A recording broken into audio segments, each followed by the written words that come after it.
আমি ঘুম থেকে আমার মা তুললো, বলছে যে এটা কি তুই রেখেছিস? আমি বলছি না। আমি যখন উঠে দেখি ওটা একদম সাইডে রাখা আছে, ওটা পড়ে গিয়ে বাস্ট হয়ে বিকট আওয়াজ হয়েছে। আওয়াজ হয়ে আমার পায়ে লেগেছে, হাতে লেগেছে। তারপরে আমি যখন ব্লাস্ট হয় তখন পুরো অন্ধকার হয়ে গেছে, আমি কিছু দেখতে পারিনি। তখন প্রচন্ড আতঙ্কের মধ্যে ছিল। আঘাত লেগেছে তোমার? হ্যাঁ।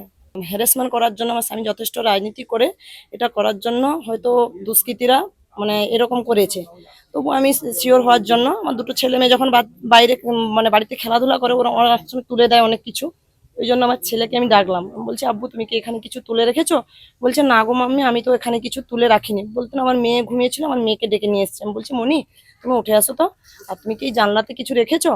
বলছে না গো মাম্মি রাখিনি। বলে আমি আমার মেয়ে এখন সেই সিটের উপরে দাঁড়িয়ে দেখছে, যা দেখছে মানে বাতাস দিচ্ছে একদম মুখামুখি আছে, যা এরকম দেখছে তা পড়ে গেছে। পড়ে গিয়ে একদম বিকট আওয়াজ, একদম ধোঁয়ায় মানে ওকে দেখা যাচ্ছে না। আমি যে ওকে টেনে নিয়ে যাব দেখতে পাচ্ছি না ওকে। আমার ছেলে কাঁদছে, আমি কাঁদছি, ও মেয়েকে আর মানে দেখতে পাচ্ছি না। এই ধরনের ঘটনা বিজেপি রা ঘটাচ্ছে কেন? আমার স্বামী তৃণমূল করে, ওকে খুব চক্রান্ত করছে। এটা চক্রান্ত করে আমাদের ফ্যামিলিকে নষ্ট করে দেওয়ার জন্য চক্রান্ত করছে। আমার সে নাতনিটা ওই এটাই না দাঁড়িয়ে ওটাই ওটা দেখছিল, আর এমন মানুষ যাচ্ছে একটু বাতাস এলে পড়বে একটা, সেটা যা পড়ে গেছে নিচে, ব্লাস্ট হয়ে গেছে। তার পায়েও দু জায়গায় লাগছে, এবং তারপরে তো ধোঁয়া, কিছু কাউকে দেখতে পায়নি।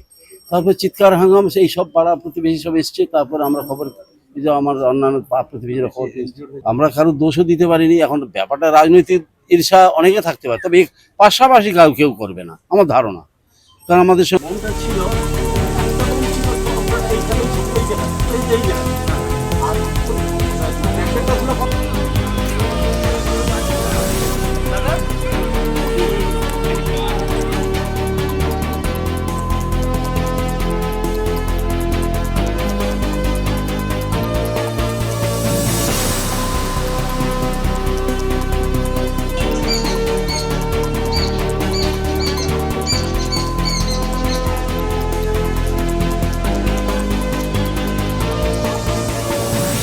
ভাই ভোটের লড়াই এই এখানেই দেখবো।